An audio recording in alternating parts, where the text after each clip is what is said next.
आप देख रहे हैं अवाम के उठाए गए सवालात, हालत हाजरा पर तबसरों, तज्जियों, खबरों पर मुहित प्रोग्राम न्यूज लाइन रिदा सैफी के साथ।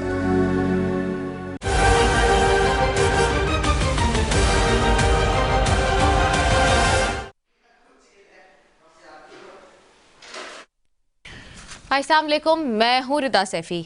नाज़रीन, अगर ये कहा जाए कि पाकिस्तान से सियासत ख़त्म हो रही है तो गलत ना होगा। क्यों कह रही हूँ? वो इसलिए क्योंकि सियासत के कुछ उसूल होते हैं, हमारे माशरे में कुछ अखलाकियात और अक़दार हैं, लेकिन अफसोस के साथ हमारे सियासी रहनुमा ना तो सियासत के उसूल मद्देनज़र रखते हैं, ना ही अखलाकियात और अक़दार का पास रखते नज़र आते हैं। सियासत में काफ़ी अरसे से खिदमत के बजाय मफादात का हुसूल मुमकिन बनाया जा रहा है, लेकिन गुज़िश्ता चंद साल से इसमें ज़ाती इंतकाम और अना के शामिल होने से सियासत दुश्मनी में तब्दील होती जा रही है। तहरीक इंसाफ खदशा जाहिर कर रही है कि हमारे लोगों को तोड़ने की कोशिश की जा रही है और नवाज शरीफ को वापस बुलाया जाएगा। कल इसी हवाले से साबिक वज़ीर आज़म इमरान खान का क्या कहना था, ये आपको दिखाते हैं। ये जो कोशिशें हो रही हैं साजिश करके एक मुल्क की सबसे बड़ी जमात को तोड़ने की, हमारे लोगों को तोड़ने की भी कोशिश की जा रही है, और कि इलेक्शन में किसी तरह ये इतने कमज़ोर हो जाएं कि जब ये इलेक्शन हो, और इलेक्शन की प्लानिंग कर रहे हैं कि ये इतने कमज़ोर हो जाएं और फिर नवाज शरीफ आए वहाँ से इंग्लैंड से, और उसके बाद कहें कि जी देखें इमरान खान को भी डिस्क्वालीफाई हो सकता है और वो भी हो सकता है, हम दोनों को एक मिला दें, और उसके बाद ये फिर वही इसी इलेक्शन के जरिए इलेक्शन करवाएं। ये गेम है। सवाल यह है कि क्या वाकई एक सोची समझी पॉलिसी के तहत तहरीक इंसाफ के खिलाफ मीडिया कैंपेन की जा रही है? कल तहरीक इंसाफ के रहनुमा असद उमर ने अपने बयान में कहा कि हमें इदारों से लड़वाने की कोशिश की जा रही है। क्या कहना था उनका, ये दिखाते हैं। फौज के दरमियान खलीज पैदा की जाए, एक मुकदमा बनाने की कोशिश की जा रही है कि तहरीक इंसाफ जो है वो एक बहुत बड़ा खतरा है पाकिस्तान के लिए। एक झूठा बयानिया बना करके ये साबित करने की कोशिश की जा रही है, और कोशिश ये की जा रही है कि पाकिस्तान की सबसे बड़ी सियासी जमात और पाकिस्तान की फौज हुकूमती रहनुमाओं के बयानात का जायजा लिया जाए। दूसरी तरफ तो लग भी ऐसा रहा है कि हुकूमती वुज़रा हर प्रेस कॉन्फ्रेंस में इसी तर्ज की बयानबाजी कर रहे हैं। इसी हवाले से आज मरीम औरंगजेब साहिबा ने एक मंतक पेश की है, आइए वो सुनवाते हैं। वो बड़ी आसानी से ये समझते हैं कि अपनी शर्मनाक हरकत, गिरी हुई हरकत और एक ऐसा जहरीला खेल जिसके जरिए वो अपनी फॉरेन फंडिंग की जो चोरी है, जो डाका है, और इलेक्शन कमीशन ने जो फैसला दिया है उससे नजर हटा सकते हैं। हेलीकॉप्टर लसबेला सानिया के शहीदों के खिलाफ सोशल मीडिया के ऊपर कैंपेन कराकर। इसी पर तहरीक इंसाफ के रहनुमा फवाद चौधरी ने तंज करते हुए कहा है कि मौजूदा हुकूमत ने 20 लोग ऐसे रखे हुए हैं जो हम पर दबाव डालते हैं कि जैसे उनकी हुकूमत हम तस्लीम कर लें। क्या कहना था उनका, ये वो देख लेते हैं। यहाँ पे रखे हुए हैं किराए के लोग, 20 प्रेस कॉन्फ्रेंसें जो करते हैं, दिन और रात बताते हैं हमें कि क्या हुआ क्या नहीं हुआ, और उसके बाद हम पे दबाव से, जोर से, जबर से कहा जाता है कि नहीं इनकी हुकूमत को तस्लीम करो। इनकी हुकूमतें तस्लीम नहीं की जा सकती। इनकी हुकूमतें इसलिए तस्लीम नहीं की जा सकती कि पाकिस्तान के अवाम ने ये हुकूमतें नहीं बनाई हैं, और पाकिस्तान में हुकूमत सिर्फ वही तस्लीम की जाएगी जो पाकिस्तान के अवाम जिसकी तश्कील करेंगे। अब सवाल ये है कि अगर इदारों के मुखालिफ बयानात पर कार्रवाई का सिलसिला शुरू होता है इस मुल्क में, तो इसमें कई दीगर सियासी जमातें भी लपेट में आ सकती हैं। कई शहरियों ने सोशल मीडिया पर पहले ही साबिक वज़ीर आज़म नवाज शरीफ और मरीम नवाज और दीगर सियासतदानों के इदारों के मुखालिफ बयानात और तकरीर अपलोड करना शुरू कर दी हैं। दूसरी जानिब मुआशी एतबार से बिल्कुल नाकाम नजर आती हुई हुकूमत की काबीना में दिन ब दिन इजाफा होता जा रहा है।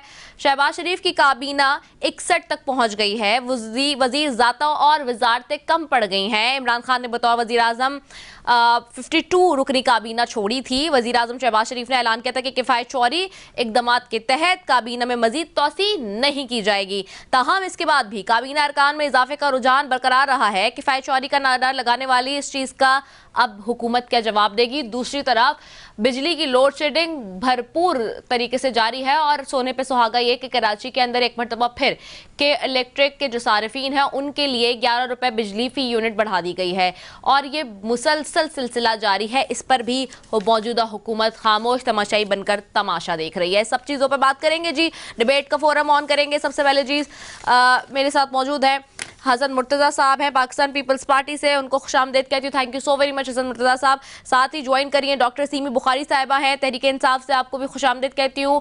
आप दोनों मौजूद मेहमानों का बेहद शुक्रिया। लेटर ऑन ज़हरा फातमी साहिबा भी हमें ज्वाइन करेंगी, but due to some technical reason हम उन्हें अभी नहीं ले सकते। सबसे पहले जी हसन मुर्तज़ा साहब आपकी तरफ आऊँगी। हसन भाई, हुकूमत है और हुकूमत के अंदर जो माशी सूरत हाल है उस हवाले से देखा जाए 4 महीने हो गए हैं, उस तरह से कंट्रोल में नहीं आ रही चीज़ें। हम देख रहे हैं आए रोज़ सोशल मीडिया के ऊपर और दीगर जगहों पे लोग अपनी वीडियोस भी पोस्ट कर रहे हैं किस तरह से लोगों के पास खाने को नहीं है, दवाएं के लिए पैसे नहीं है, छोटी छोटी चीज़ें हैं कहने को, लेकिन ये बहुत असर रखती हैं आम आदमी पर जो कि इस वक्त पिसा हुआ है महंगाई के अंदर। बहुत शुक्रिया विदा। अभी आपने अपने इंट्रो के अंदर ये बात की कि सियासत खत्म होती जा रही है और सियासतदानों के रवैये पे भी बात हुई। आप बिल्कुल सही कह रही हैं। पाकिस्तान पीपल्स पार्टी तो इसका कभी भी हिस्सा नहीं रही और हमेशा से ये बात हम कहते थे जब पाकिस्तान पीपल्स पार्टी के खिलाफ यही जबान इस्तेमाल की जाती थी और शहीद मोहतरमा के दौर में तो हम ये बात कहते थे कि ये सियासत नहीं है, ये नहीं होनी चाहिए। अगर ये इसी तरह जारी रही तो ये हमें तबाही की तरफ लेके जाएगी। और फिर आपने देखा कि जो आजकल जो कुछ हो रहा है हम उसको भी कहते हैं कि वो नहीं होना चाहिए, वो गलत है। ये हमारी जो सियासी इक़दार हैं, जो हमारी एक रवादारी थी, वफादारी थी, एक रख रखाव था, वो सारा खत्म होता जा रहा है। अब तो गालम गलौज से बात शुरू होती है और वो कहाँ तक जाके रुकती है इसका कोई अंदाजा नहीं है किसी को। दूसरी जानिब आपने तवज्जो जो दिलवाई कि मुल्क के अंदर इस वक्त महंगाई भी है, बेरोजगारी भी है और दवाइयाँ नहीं मिल रही। शायद आपने बहुत कम चीजें कही हैं। इस मुल्क के अंदर तो जो एग्रो बेस्ड इकोनॉमी है हमारी और इस मुल्क के अंदर हमें फर्टिलाइजर नहीं है अवेलेबल। हमारे पास जो डीजल के नर्ख हैं वो इस हद तक बढ़ गए हैं कि आम काश्तकार की पहुंच से वो बाहर होता जा रहा है। और बिजली जो है, मैं आज बिल देख रहा था, मेरा अपना एक ट्यूबवेल का बिल आया हुआ था जो 45,000 रुपया बिल था, 65,000 रुपया टैक्सेस थे। तो ये सारा कुछ जो है ये अब मैं अगर कहूँ कि ये पिछली हुकूमत का किया धरा है और ये हम वो भुगत रहे हैं तो कोई मुनासिब नहीं है। हुकूमतें जो होती हैं, रियासत जो है वो इन सारी चीजों को देखती है। हुकूमतें तो आती जाती रहती हैं। अगर आज PMLN की या उनके कोलिशन गवर्नमेंट है तो वो जिम्मेदार है। उन्हें चाहिए कि ये तमाम चीजें जो है इनको वो जिस तरह भी मुमकिन हो लोगों की जो पहुंच से बाहर होती जा रही हैं इनको कंट्रोल करें। चीजें जो हैं वो सस्ती होनी चाहिए, दवाइयां जो हैं वो मिलनी चाहिए। ये कोई बहाना नहीं है कि जी पहले ये कर गए। लेकिन हमें ये भी सामने रखना चाहिए कि जितने भी मुआहदे होते हैं वो रियासत के साथ होते हैं, वो हुकूमतों के साथ नहीं होते। आज अगर ये पिछले 4 साल के अंदर ये ना कहा जाता कि ये पिछली हुकूमतों का किया धरा है, ये 40 साल की चोरी है, ये 40 साल की डाके हैं, तो मेरे ख्याल में आज भी ये बात कोई ना कह रहा होता। भाई जिन 40 सालों का आप जिक्र करते हो उन 40 सालों में तो इस मुल्क ने एटम बॉम्ब भी बनाए, इस मुल्क ने मोटरवेज भी बनाई, इस मुल्क के अंदर हॉस्पिटल्स भी बने, इस मुल्क के अंदर यूनिवर्सिटीज और स्कूल्स भी बने, सारा कुछ होता रहा है। लेकिन हम अपनी एक सियासत को बचाने के लिए या अपनी पार्टी को बचाने के लिए हम मुल्की सालमियत को दांव पर लगा देते हैं। आज अगर हम अपने असास इदारों को या दिफाई इदारों को तनकीद का निशाना बनाते हैं तो हम किसको खुश करने की कोशिश कर रहे हैं? हम किस तरफ जा रहे हैं? क्या हमारा डिफेंस इससे कमजोर नहीं होता जब हम अपनी दिफाई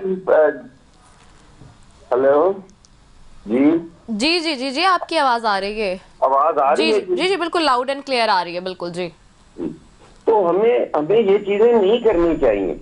आज खान साहब कहते हैं, अभी आपने उनका क्लिप सुनवाया कि मेरी पार्टी को तोड़ा जा रहा है। भाई जिस वक्त 2018 में पॉलिटिकल पार्टीज को तोड़ा जा रहा था और हम कहते थे कि इससे पॉलिटिकल सिस्टम जो है वो कमजोर होगा, तो आज शायद आपको ये ना कहना पड़ता। और हम आज भी इस चीज की मजम्मत करते हैं। मैं तो मजम्मत करता हूं बतौर एक सियासी कारकुन और एक पाकिस्तान पीपल्स पार्टी का स्पोक्स पर्सन कि कतन भी किसी सियासी जमात को नहीं तोड़ना चाहिए। सियासी जमातें मजबूत होंगी, इस मुल्क के अंदर सियासी निजाम मजबूत होगा। ये मुल्क तरक्की तब करेगा जिस वक्त यहाँ पे सियासी इस्तेहकाम होगा। आपका मुआशी इस्तेहकाम सियासी इस्तेहकाम के बिना आ ही नहीं सकता। लेकिन हमें उन सारी चीजों को मद्देनजर रखना चाहिए। आज हमारा डॉलर जो है वो भी नीचे आ रहा है, आज हमारे रुपए की कदर बढ़ रही है। आज जो पेट्रोलियम मसनूआत अल्लाह ताला की मेहरबानी से अगर वो उसकी दुनिया में कीमत नीचे आ रही है तो हमें भी उसका फायदा मिलेगा इंशाअल्लाह ताला। पेट्रोलियम मसनूआत भी सस्ती होंगी, चीजें सस्ती होंगी, हम बेहतरी की तरफ जा रहे हैं। हमें ये तो नहीं होना चाहिए कि हमारी हुकूमत नहीं तो फिर मुल्क भी नहीं है, ये नारा नहीं होना चाहिए। अपनी पार्टी के लिए बिल्कुल हर आदमी का हक है कि वो कोशिश करे और उसकी पॉलिटिकल पार्टी जो है वो मजबूत हो, इसमें कोई रुकावट नहीं होनी चाहिए। मैं तो आज जो गिरफ्तारियां हुई हैं वो शहबाज गिल के ड्राइवर की या उसकी फैमिली की, मैं उसकी भी मजम्मत करता हूँ। मैं सियासी कारकुनों में भी मैं तो देखता हूँ कि मेरे मुल्क का क्या हाल है और वो किस तरह बेहतर हो सकता है, मैं उस चीज की भी मजम्मत करता हूँ और खुल्लम खुल्ला आपके प्रोग्राम में बैठ के कह रहा हूँ कोई कदगन नहीं है हमारे पे। हमें ऐसी रिवायात जो है वो कायम करने की जरूरत है जिससे हमारे मुल्क की और जिससे हमारी कौम की कोई खिदमत हो सके। अगर हम इसको गाली गलौज की तरफ लेके जाएंगे तो फिर हमारे लिए कोई अल्लाह ना करे कोई अलमिया ना हो जाए। बहुत ही बीइंग अ पॉलिटिकल एंटिटी बहुत अच्छी बात की हसन मुर्तज़ा साहब ने। मैं डॉक्टर सीम बुखारी साहब आपकी तरफ आऊँगी। बड़ा वेल पर्टिनेंट पॉइंट उन्होंने कहा कि बतौर सियासी कारकुन और ये इस तरह से कंडेम कर रहे हैं जिस तरह से सारी चीज़ें, ये बहुत कम ही हौसला होता है बज़ाहिर तौर पे सियासी जमातों के अंदर और उनके लोगों में कि वो इस तरह से एक दूसरे के अगेंस्ट होते हुए भी या ऑपोजिशन और हुकूमत में होते हुए भी इस तरह की बात करें। तो डॉक्टर साहिबा अब जो इस वक्त सिचुएशन है ख़ास तौर पे इस हवाले से जो कि पॉलिटिकल बनी हुई है और दूसरी तरफ एक मुल्क के अंदर महंगाई का सुनामी जो इस वक्त है वो आपके दौर में भी था। जहां तक महंगाई सोफार की बात है उस वक्त भी आप लोग भी कंट्रोल नहीं कर पाए उस तरह से, और एक गरीब आदमी जो है उसके ऊपर इस सारी पॉलिटिकल हैपनिंग का जो बार है, जो बर्डन है वो पड़ रहा है। क्योंकि अगर पॉलिटिकल स्टेबिलिटी मुल्क के अंदर नहीं होगी तो इकोनॉमिक स्टेबिलिटी नहीं आएगी, और जब तक इकोनॉमिक स्टेबिलिटी नहीं आएगी आम आदमी को रिलीफ नहीं मिल सकेगा। बिस्मिल्लाहिर्रहमानिर्रहीम। सबसे पहले तो मैं ये कहना चाहूंगी कि ये पीपल्स पार्टी से हसन साहब ने जो बातें की वो तो खुद कोalition गवर्नमेंट का हिस्सा है और उन्होंने खुद उसके बावजूद उन्होंने सब बातें क्लियरली बताई कि कितनी महंगाई है और बिल्स उनके भी कितने ज्यादा आ रहे हैं। तो ये क्या किस हुकूमत का फेलियर है? ये हम पिछली हुकूमत पे जो 4 साल पे पीटीआई की गवर्नमेंट थी उस पर डालना चाह रहे हैं अगर, तो ये तो जाहिर है उन्होंने कहा हमने नहीं डालना चाह रहा। लेकिन अफसोस ये है कि गवर्नमेंट जो चल रही थी जिसमें अभी 1-1.5 साल बाकी था तो आपको चलने देते। हमारे दौर में अगर कंपेयर करें 4 माह पहले तो प्राइसेस कहाँ थी, डॉलर कहाँ था और पेट्रोल कितना था। पेट्रोल 150 से अब कहाँ चला गया और बिजली लोड शेडिंग इंतहाई कम हो चुकी थी और रेट भी बहुत कम था। इस वक्त मेरे अपना मैं मिडिल क्लास की हूँ, मैं चीख रही हूँ इस वक्त बिल बुलावट हूँ, जब बिल आ रहे हैं मेरे इतने ज्यादा बिल्स आ रहे हैं बिजली के और पेट्रोल जिस तरह खर्च हो रहा है हम लोग का, जाहिर है हम लोग भी इस पे बड़े इन्वॉल्व हैं। और हम आम आदमी का क्या हाल होगा, बहुत ही अफसोस की बात है। लेकिन हमारे दौर में भी महंगाई थी, जरूर थी, लेकिन उसके फिर यही मसला था कि हमें अरबों रुपए के कर्जे चढ़े हुए थे जिनके सूद के हमें के साथ वापस करने पड़े थे, वरना मुल्क डिफॉल्ट होने जा रहा था। हमने वो कर्जे भी लौटाने थे और हमने इंपोर्ट बिल हर चीज तो इंपोर्ट करते थे, हम इवन दालें तक इंपोर्ट कर रहे। हमने कोई चीज बनाने की कोशिश नहीं की, इंडस्ट्रीज फैक्ट्री सब बंद पड़ी थी।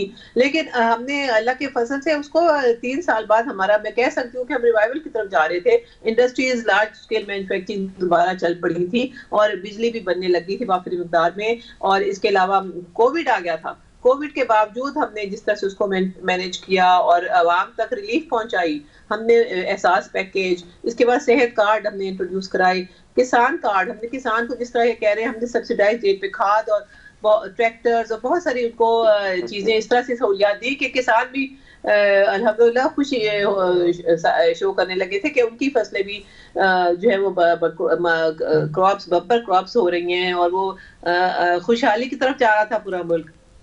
लेकिन ये अब ये साजिश जो हुई है अब उसको साजिश को साजिश ना कहें तो क्या कहें? जिस तरीके से हटाया गया और सारी 11 से के 13 पार्टीज इकट्ठी हुई सिर्फ इमरान खान को हटाने के लिए। अगर आप साल 1.5 साल सब्र कर लेते, आप समझ रहे थे कि मुल्क दिवालिया हो रहा है, महंगाई बहुत है, तो आपने क्या कर लिया आके?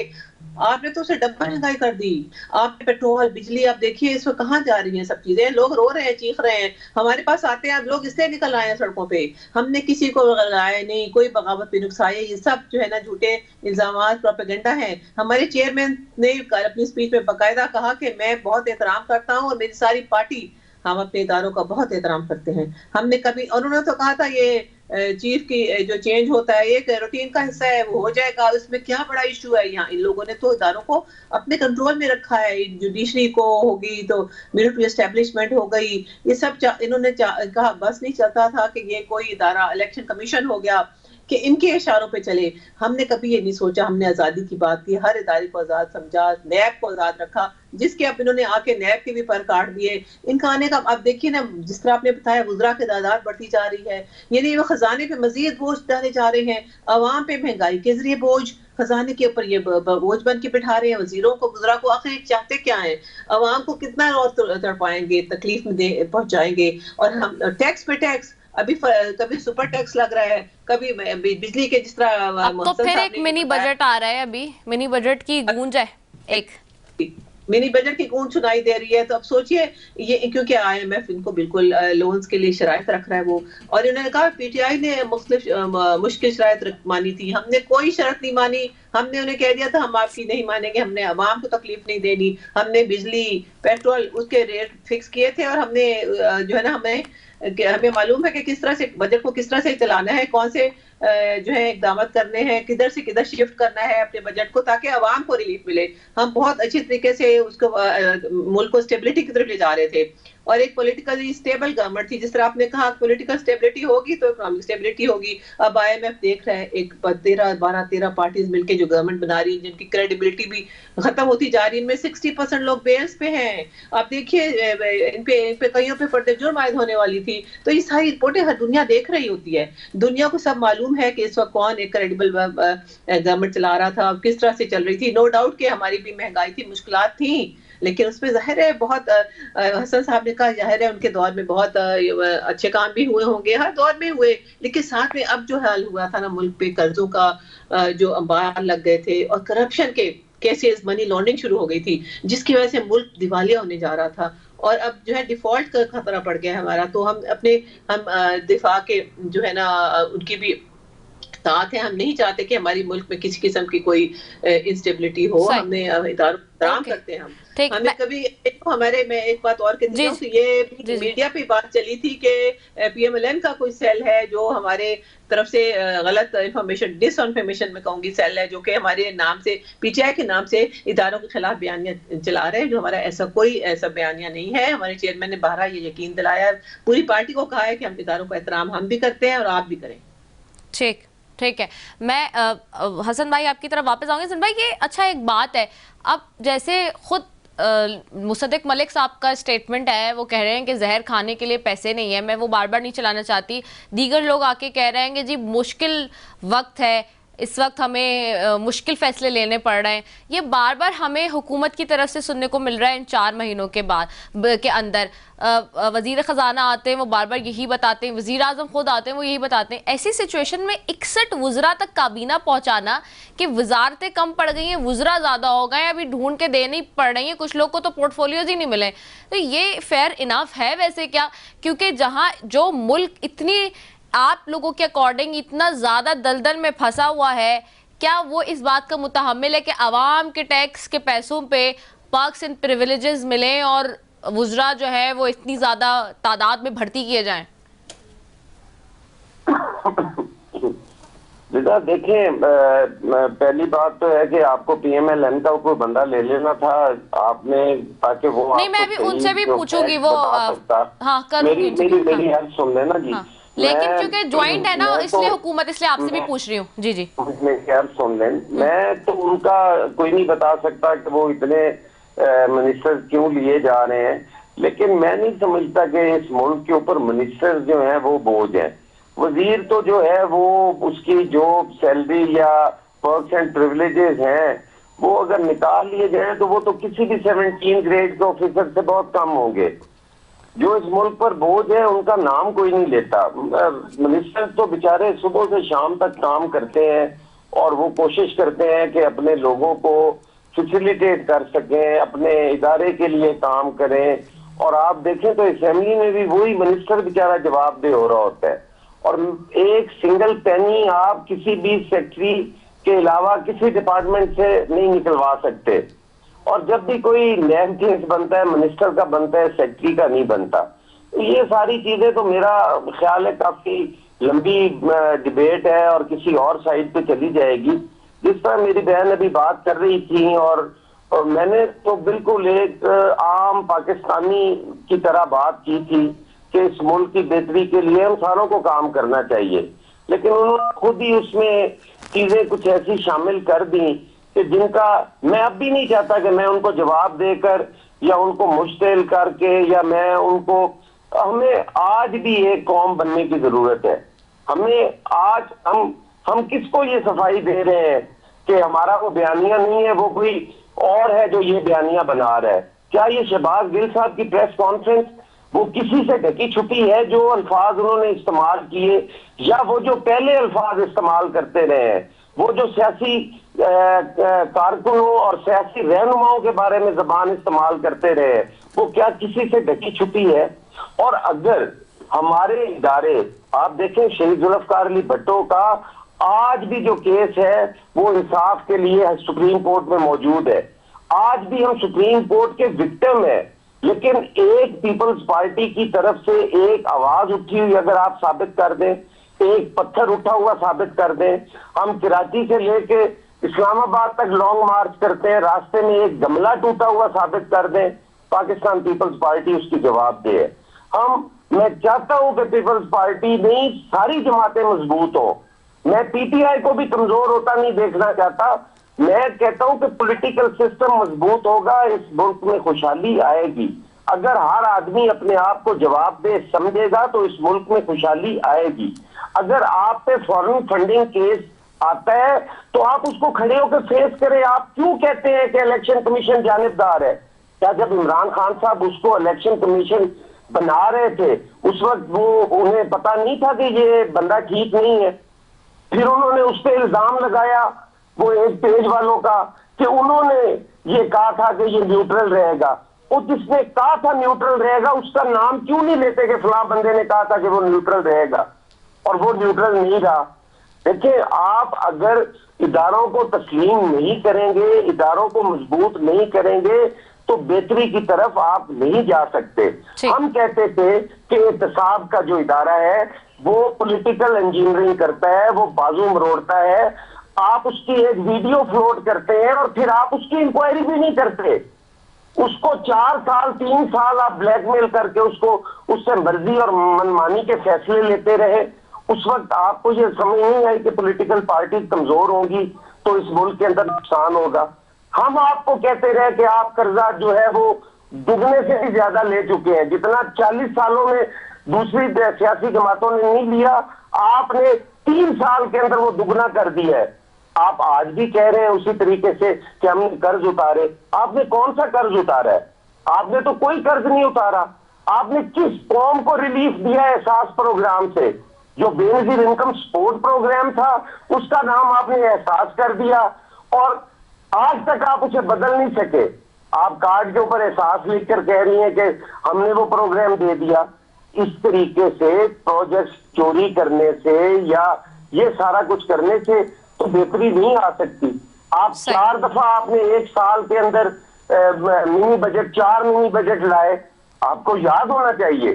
4 मिनी बजट आए एक साल में। आज आप मिनी बजट का कह रहे हैं कि मिनी बजट आएगा तो इस मुल्क के अंदर फलां हो जाएगा। अगर उस वक्त जब ये जरूरी हो चुका था कि आपकी हुकूमत अगर रहती तो 1.5 साल अल्लाह ना करे ये मुल्क चलता नजर नहीं आ रहा था और फिर वो नाकाबिले तलाफी नुकसान कैसे पूरा होता? आपकी हुकूमत जाने के बाद इसको स्टेबल करने के लिए मुश्किल फैसले लेने पड़ेंगे। उसमें कौम को भी तकलीफ होगी, उसमें सारों को। क्या हमें नजर नहीं आ रहा कि आने वाला इलेक्शन हमने लड़ना है? अगर हम इस तरह आवाम को महंगाई की चक्की में पीसेंगे तो हमें वोट कौन करेगा? सही, लेकिन ठीक ये है। मजबूरी है कि आज हम पार्टियां नहीं बचा रहे, आज हम मुल्क बचाने के लिए लगे हुए हैं। और इंशाअल्लाह ताला आप फिक्र न करें, आप एक का मुल्क जो है वो एक सियासी सोच के साथ चल रहा है और इंशाअल्लाह ताला वो बेहतरी की तरफ चलेगा। ठीक है, पार्टियां नहीं बचानी, जो है वो मुल्क बचाना है। ओके, इसी पे एक ब्रेक ले रही हूँ जी, ब्रेक के बाद वापस आऊंगी। डॉक्टर सीमी साहिबा, आपसे इस पे एक जवाब लूंगी जो हसन मुर्तज़ा साहब बात कर रहे थे। यहाँ एक ब्रेक लेते हैं, ब्रेक के बाद वापस आ रहे हैं। नाज़रीन, स्टेट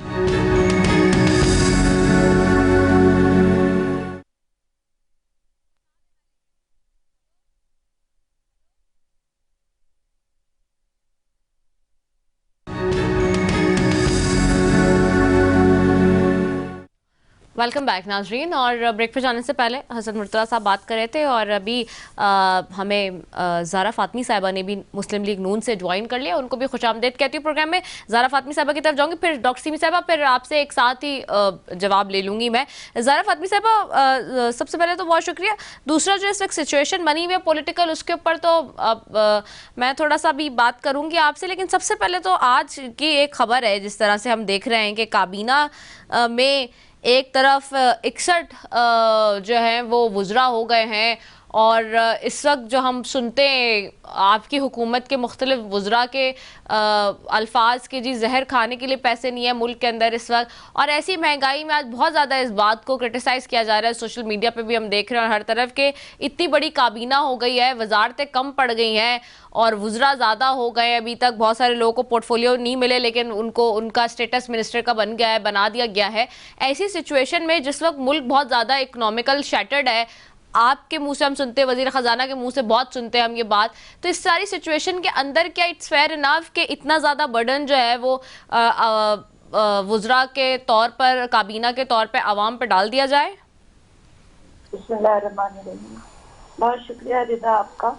आई एम सॉरी, हम बहुत ज़्यादा जोर से नहीं बोल सकेंगे, मेरी तबीयत ठीक नहीं थी। जी जी जी। एनीवेज, देखिए, कैबिनेट तो ज़रूरत के तहत बनाया जाता है और जितनी ज़रूरत होती है उतनी वुज़रा लिए भी जाते हैं, लेकिन इतना ज़्यादा, देखिए ये सारे लोग पहले से भी गवर्नमेंट में थे और अगर कैबिनेट में आ गए तो उनके लिए कोई कैबिनेट की तनख्वाहें, अगर आप तनख्वाह की बात करती हैं तो उनकी तनख्वाह ऐसी नहीं होती है जिसका बोझ बहुत ज़्यादा पड़े लोगों पे, वो उतनी होती है। और अब तो जहाँ तक कि पर्क्स एंड प्रिविलेजेस हैं वो भी बहुत कम कर दिया गया है, आपके पेट्रोल की कीमत भी कम कर दी गई है, तो इतना बोझ पड़ना नहीं चाहिए। लेकिन आजकल ज़रूरत है लोगों की जो कि काम कर सकें, ये उनको ही लिया जाता है जिनकी ज़रूरत पड़ती है। बेकार किस्म के लोगों को नहीं कैबिनेट में रखा जाता है, ये सारी मिनिस्ट्रीज को डिवाइड करनी पड़ती है। और अब आप देख रहे हैं कि चूँकि अब इतनी बड़ी आपकी जो एक पार्टी की गवर्नमेंट नहीं है, ये इत्तेहादी गवर्नमेंट है, तो इत्तेहादी गवर्नमेंट में हर को अपने अपने प्रोविंसेस में काम करने की जरूरत पड़ती है और काम हो भी रहा है। अगर आपने देखा होगा कि आजकल हमारे प्राइम मिनिस्टर शहबाज शरीफ साहब जो हैं वो सारा दिन लगे रहते हैं। आप लोग को शायद यकीन नहीं आएगा कि वो सुबह 5:30 बजे वो उठते काम से, वो उठते खैर सुबह में जाते हैं नमाज और तहज्जुद के लिए, लेकिन 5:30 बजे उनका काम शुरू हो जाता है। इसके हम विटनेस हैं और मेरे हस्बैंड विटनेस है इसके। और फिर रात की कोई टाइमिंग इनकी नहीं है, बहुत जल्दी भी ख़त्म करेंगे तो शाम के 7 बजे ख़त्म करेंगे, इसका मतलब है 14 घंटे का उनका वैसे ही नॉर्मल उनका वर्किंग आवर है। और फिर अगर जरूरत पड़ती है तो रात की 10-10 बजे 11 बजे बैठे ये लोग काम करते रहते। तो देखिए, हमें उसकी ज़रूरत है और ज़रूरत की वजह से ये कैबिनेट में लोगों को इंडक्ट किया जा रहा है।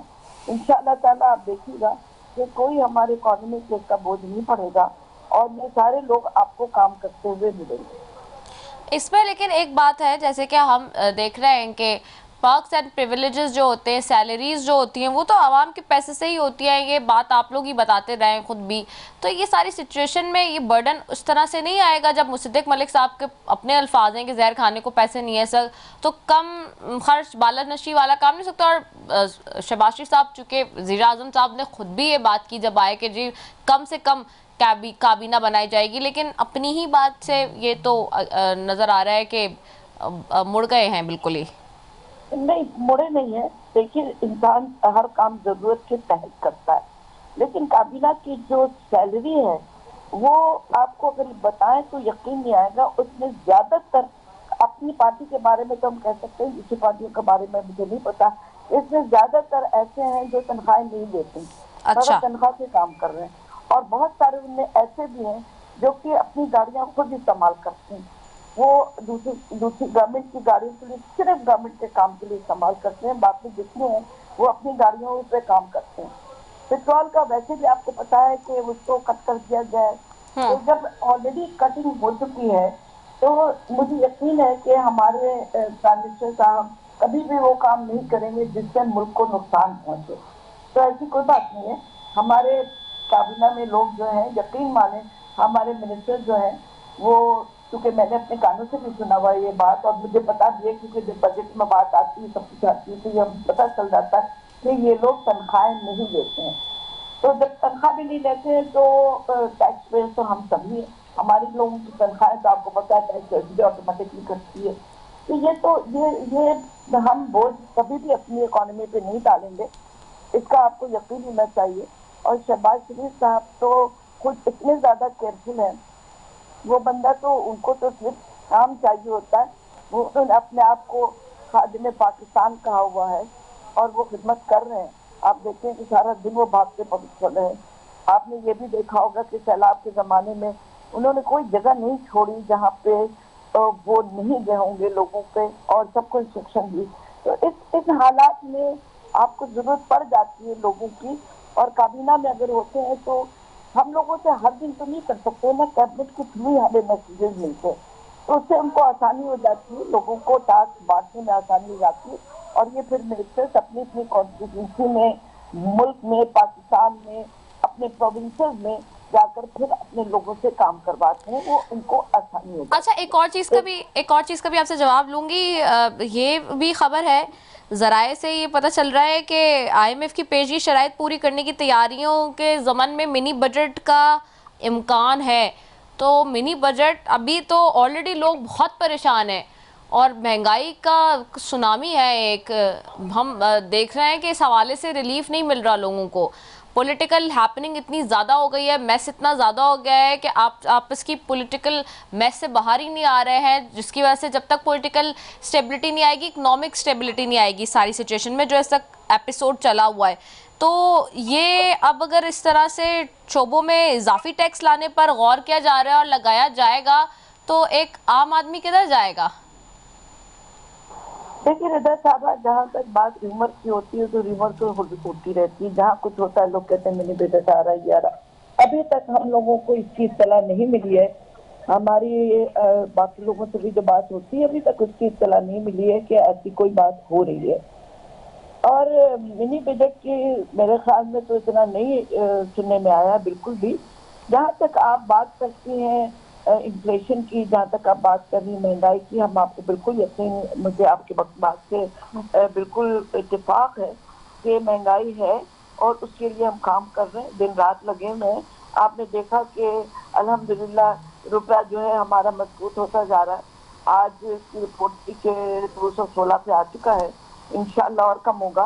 पेट्रोल की भी कीमत देखी कम कराई गई है, और भी बहुत सारी चीज़ों की, घी की और इन चीज़ों की कीमत में कमी आई है। देखिए हम लोगों ने जब इस बात को, जब हमारी गवर्नमेंट आई थी PDM की, तो उसी वक्त हम लोगों ने लोगों को इस बात की वार्निंग की थी कि महंगाई बहुत होगी, क्योंकि हमें पिछली गवर्नमेंट में, अब इंसान क्या बार बार उनकी बात को दोहराया जाए, कि जो हाल वो छोड़ कर गए थे ना, उसकी तो इट वॉज बियॉन्ड बिलीफ। कभी हमारी पूरी हिस्ट्री में पाकिस्तान की इतना बुरा हाल कभी नहीं था जो अब हो गया। और फिर अब IMF से जो भी मुआहदा हुआ था वो हमारा साइन किया हुआ नहीं है, वो इमरान खान की पार्टी का साइन किया हुआ है। उनके लोग गए थे, सारे मुआहदे तो उन्होंने साइन किया हुआ है। तो जो कुछ भी हमें करना पड़ा है वो हम अपनी, जिसको कहते हैं ना कि हमें विरसे में मिला है और हम उसको अब भुगत रहे हैं।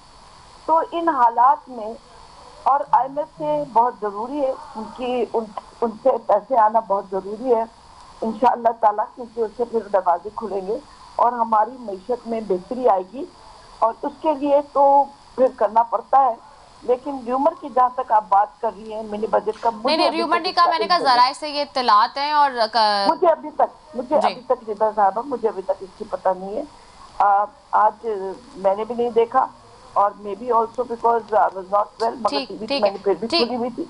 ठीक है, डॉक्टर सीमी साहिबा की तरफ जाऊंगी। ठीक है डॉक्टर सीमी साहिबा, दोनों चीज़ें आपने सुनी, जो कह रही हैं कि इतना बोझ नहीं आएगा और वजारतें इसलिए ज़्यादा बड़ी है क्योंकि जैसे तक काम लेना है लोग कर रहे हैं, पीएम हिमसेल्फ सुबह से उठ रहे हैं और बहुत ज़्यादा जो है काम में बिजी हैं, चीज़ें करने की बेहतर कोशिशों में लगे हुए हैं, और प्लस जो महंगाई का बर्डन इसलिए भी है क्योंकि आपकी हुकूमत ने उस तरह से चीज़ें टेक केयर नहीं की जिस तरह करनी थी। जी देखिए जी, उन्होंने खुद कहा कि ये क्योंकि कोalition गवर्नमेंट है तो जाहिर है सबको खुश करना था, इन अदर वर्ड्स सबको वजारतें देनी थी सारी पार्टियों को, इसलिए उन्होंने पहले तो कहा कि हम कम रखेंगे लेकिन मजबूरन सबको खुश करने के लिए देनी पड़ी। हालांकि अब ये देखा जाए 80th अमेंडमेंट के बाद सूबे अपने जो है अपना अपना खुद चलाते हैं, उनके अपने जो है ना उनको ये वफाक तो एक बहुत थोड़ा सा इसके पास है काम करने का, उसका जो है ना वो है मौके, सब सूबे काम खुद करने हैं, तो इसमें मेरे नहीं ख्याल था कि इतनी बड़ी कैबिनेट की जरूरत है, और डेफिनेटली वो खजाने पे बोझ बनता है, उनके पर्क्स एंड प्रिविलेजेस सारे टैक्स पेयर्स मनी को वो यूज करते हैं। वो लेकिन कह रही है बड़ी वसूख के साथ कह रही है अपनी पार्टी के हवाले से कि ज्यादातर वुज़रा तनख्वाहें नहीं ले रहे और अपनी गाड़ियों भी खुद ही इस्तेमाल कर रहे हैं, हुकूमती गाड़ियों पर्क्स प्रिविलेजेस नहीं यूज कर रहे हैं। चलिए अल्लाह करे जी ऐसा ही हो, तो फिर इससे अच्छी बात क्या होती। हमने हमारी भी पंजाब गवर्नमेंट आते फ्री पेट्रोल वगैरह आपने सुना होगा खत्म किया है, और सिक्योरिटी भी खत्म कर दी है अपने मिनिस्टर्स की, उनको कहा है कि जो रखना चाहते हैं अपने ही फोर्सेस से सिक्योरिटी रखें, अरेंज करें अपनी। तो हम लोग भी इस पे बिलीव करते हैं कि जो है ना जो भी कौम के खिदमत गुजार अपने हमको समझना चाहिए, जो कौम के वोटों से आते हैं तो कौम के लिए खिदमत करें बजाय इसके कि उनके ऊपर बोझ बने। तो ये एक अच्छी बात है अगर वो इस तरह से कर रहे हैं, कोई पर्क्स एंड प्रिविलेजेस नहीं ले रहे। दूसरी बात आप ये कि खजाना जो था वो हमारे दौर में 3 सालों में जो 6 बिलियन रिजर्व ये छोड़ गए थे, वो 21 बिलियन पे हम दोबारा लेकर आए। हमारे रेमिटेंसेस फॉरेन रेमिटेंसेस आना शुरू हो गई, हमारे एक्सपोर्ट्स बढ़ने की वजह से हमारे इसके अलावा हमारे टैक्स रेमिटेंसेस बढ़ना शुरू हो गई, तो इससे हमारा खजाना जो है वो बढ़ रहा था। और ये मैं नहीं कह रही, ये इंटरनेशनल रेटिंग मूडीज ने कहा कि मुल्क स्टेबिलिटी की तरफ जा रहा था, जो सडनली गवर्नमेंट जो टॉपल हुई तो दोबारा से नेगेटिव रेटिंग हो रही है इसकी। तो ये हम नहीं कह रही है, मैं अपनी जुबान से अपनी तारीफें नहीं कर रही, और ये तो पूरी दुनिया ने देख लिया कि जो ग्रोथ हमारी जो थी 5.6 पे जा रही थी, वो सडनली जब गवर्नमेंट अनस्टेबल होती है, जब एक नई गवर्नमेंट आती है, वो भी कोalition जिसमें पता नहीं कितनी पार्टीज हैं, 11-12 पार्टीज मिलके, जिनकी तो क्रेडिबिलिटी पे भी शक होता है पूरी दुनिया को। IMF को हमने कोई, इन्होंने कहा कि हम साइन कर गए थे, हमें वो दिखाइए वो डॉक्यूमेंट, हमने कहाँ साइन किए। हमारे तो प्राइम मिनिस्टर इमरान खान ने कहा था मैं अवाम पे बिल्कुल बोझ नहीं बनूंगा, कोई फर्दर टैक्स नहीं लगाऊंगा।